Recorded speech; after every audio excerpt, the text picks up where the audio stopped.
right? Like, where do we really get our energy from? It's really one energy source called ATP, right? And it's produced inside this little organelle called the mitochondria. There's about 110 trillion of these in your body. 10% of your body weight is mitochondria. And the mitochondria has a voracious appetite for oxygen. When it receives oxygen, it will create 16 times more energy. It will produce 36 ATP rather than 2 ATP. So imagine a little mitochondria that has a motor inside of it called the Krebs cycle. And every time this motor makes one revolution, it has two choices. It can either create 2 units of energy, 2 ATP, or it can create 36 units of energy, 36 ATP. The difference between a 16-fold increase or 16-fold decrease in energy is the presence of oxygen. And so if oxygen enters this cycle, right, it produces 16 times more energy. It puts out water, and it also puts out carbon dioxide.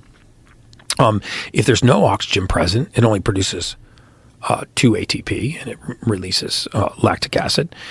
So what if when you used a red light bed, one of those wavelengths of light actually goes through the mitochondrial wall, and it goes into this motor. It goes into the Krebs cycle, and it actually kicks out a gas called mitochondrial nitric oxide and forces oxygen to dock. There's a little place in this motor called cytochrome C oxidase, and cytochrome C oxidase is like a one-armed man. He can either shake hands with oxygen or he can shake hands with nitric oxide, but he can't do both.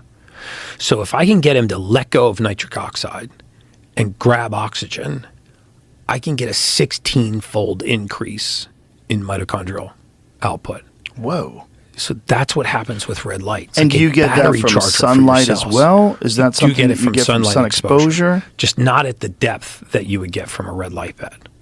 This is why I'm saying that if you don't have the budget for a red light bed, but the majority of people don't, the benefits of getting first light in the morning are so much more astounding than you think. But because it's free, people don't,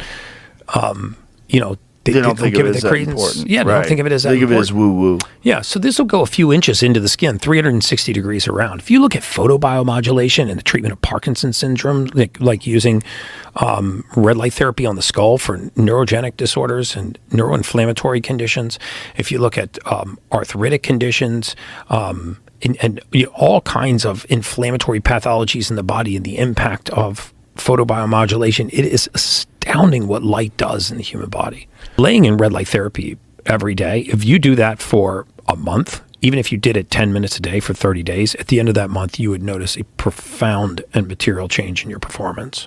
Really? Mm-hmm.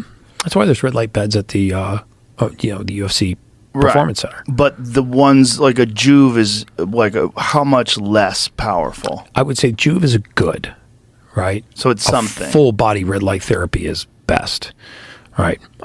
We already know its effects for wound healing, collagen, fibrin, elastin, inflammation reduction, the improvement in microvascular circulation. So like in your eyes, liver, lungs, pancreas, kidneys, brain, that photobiomodulation is very good for neural inflammation.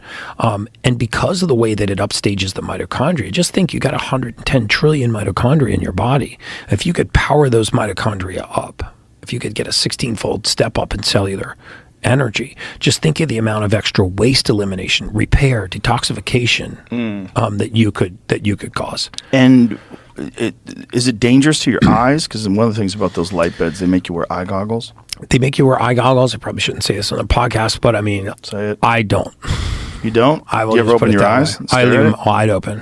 Wide open. Look right at the light. What? Yeah. It's not bad for your eyes? You watch what happens to your vision after a week to 14 days of being in a red light therapy bed without eye protection. Really? If you don't have a marked improvement in your vision, I'd be very surprised. So what is the negative aspect of why do they tell you to cover your eyes? Well, because, I guess the bright light, if you're staring directly at one of those lights, if you have some kind of photosensitivity or damage to your rods or your cones, your macula, or your retina, I mean, if you had eye pathology, which you would know about, then there might be some downside consequences. But you just lay there and stare at right at the light with my eyes wide open.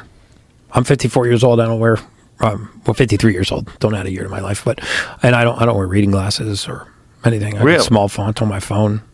Dude, I do. You do? Yeah, my started falling apart at like 44, 45. Did it? I really started noticing. But I started taking... I'd be interested to find out what happens after you're in that red light bed for a while. I'm down. Let's go. So what does it say? Red wavelength only eye protection is not required and may be beneficial. For maintaining healthy Good. cellular I'm glad they're function of the doing that. retinal layer. Yeah. Again, start with sunlight, skin exposure. Right. Huberman talks about that all the time. Yeah. Sorry I'm to a be huge date fan with of that. Huberman. Yeah. And he's just also made this kind of science so much more accessible to people. Yeah. And it's still, I mean, just blowing my mind, all the things I'm learning from you, which is just... Thank you. I've been learning this stuff for so long, but that's part of the problem is it's so difficult to like maintain this information in your head. No doubt. To keep it. And I want to get it to the masses. Like, you know, I don't want my like social media and podcasts and stage talks and things of like that for me to be speaking to my peers. I feel like the woke biohacking crowd has enough woke biohackers that are doing a great job out there that somebody needs to just talk to the masses.